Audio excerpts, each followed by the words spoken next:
भाई रात होते ही कंबल या रजाई में घुस करके चैटिंग करना तो सभी को अच्छा लगता है। सभी से मेरा मतलब है कि जो लोग सिंगल नहीं हैं। एनीवेज, लेकिन दोस्तों इस तरह मोबाइल का यूज करना हमारे लिए कितना खतरनाक होता है एंड उससे बचने के लिए हमें किन बातों का ध्यान रखना है। और क्योंकि सर्दियां स्टार्ट हो चुकी हैं इसीलिए मैंने इस टॉपिक को कवर करना जरूरी समझा। तो इस तरह मोबाइल का यूज करने से पहला नुकसान होता है अंधेरे की वजह से, क्योंकि रजाई में अंदर अंधेरा होता है और हमारा सारा ध्यान सिर्फ मोबाइल की स्क्रीन पे, और उस टाइम पे हमें मोबाइल में आंखें गड़ाकर ज्यादा कंसंट्रेशन से देखना पड़ता है, जिसकी वजह से बार बार हमारी पुतलियां फैलती और सिकुड़ती हैं, यानी कि उनपे बुरा असर पड़ता है। दूसरा नुकसान होता है ड्राइनेस, बिकॉज हमारी आंखों में ना एक लिक्विड होता है जिसकी वजह से वो चिकनी, स्मूथ और हेल्दी रहती है। लेकिन अंधेरे में इस तरह मोबाइल का यूज करने से वो लिक्विड कम हो जाता है, वो सूखता है, जिसकी वजह से हमारी आंखें ड्राई हो जाती हैं, हमें इरिटेशन महसूस होती है और वो आंखों के लिए अच्छा भी नहीं होता। और कई लोगों को तो ड्राई आइज की वजह से काफी दिक्कतों का सामना। अगर आपको वीडियो अच्छी लगी है तो प्लीज़ चैनल को सब्सक्राइब जरूर कर देना, लाइक कर देना, शेयर कर देना, ताकि ऐसे ही अमेजिंग कंटेंट मैं आपके लिए बनाता रहूँगा और आपकी नॉलेज बढ़ाता रहूँगा। तो प्लीज़ चैनल को सब्सक्राइब कर देना।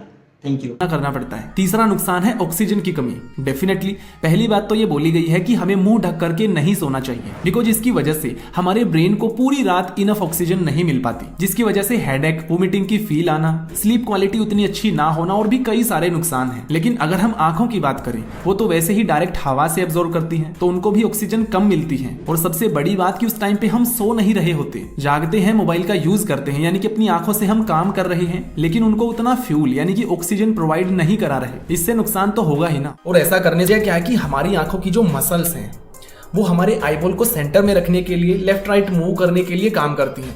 लेकिन इस एंगल में जब हम देखते हैं तो उनको अननेसेसरी फोर्स लगाना पड़ता है, जिसकी वजह से वो तेजी से थकती हैं। मतलब कि लेट करके ना सिर्फ मोबाइल को चलाना बल्कि टीवी देखना, पढ़ाई करना, वो सब भी गलत है। तो आंखें बहुत ही ज्यादा प्रीशियस हैं, इनका ध्यान रखें। अपने आसपास ना किसी बड़े बूढ़े से पूछ करके देखना आपको क्या बोलेगा कि दांत गए तो स्वाद गया, आंखें गई तो संसार गया। हो सकता है अभी आपको कोई दिक्कत ना हो, लेकिन 40 से 45 साल की उम्र के बाद आपको कई सारे हेल्थ इश्यूज, परेशानी होनी स्टार्ट हो जाएंगी। तो अभी से ध्यान रखो।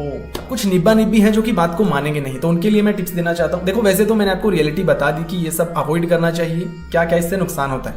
लेकिन जो नहीं मानेंगे उनको क्या करना चाहिए कि जब आप रजाई में, कंबल में होते हैं तो फ्लैश लाइट को ऑन कर लें ताकि अंदर रोशनी रहे। बार बार अपनी आइज को ब्लिंक करना चाहिए time to time. Continue screen में देखना गलत होता है। और टाइम टू टाइम अपने कंबल और रजाई को ऐसे उठा करके फ्रेश हवा को अंदर आने देना चाहिए। कहीं ऐसा ना हो कि जिन आंखों में देख करके आपको प्यार हुआ है उनकी आंखें चैटिंग करते टाइम आपकी आंखों को ले बैठे। समझ रहे हो ना बात को? तो इस बात का ध्यान रखो। वीडियो पसंद आए तो लाइक कर देना, कोई सवाल है तो कमेंट कर देना। I will see you next video. Bye.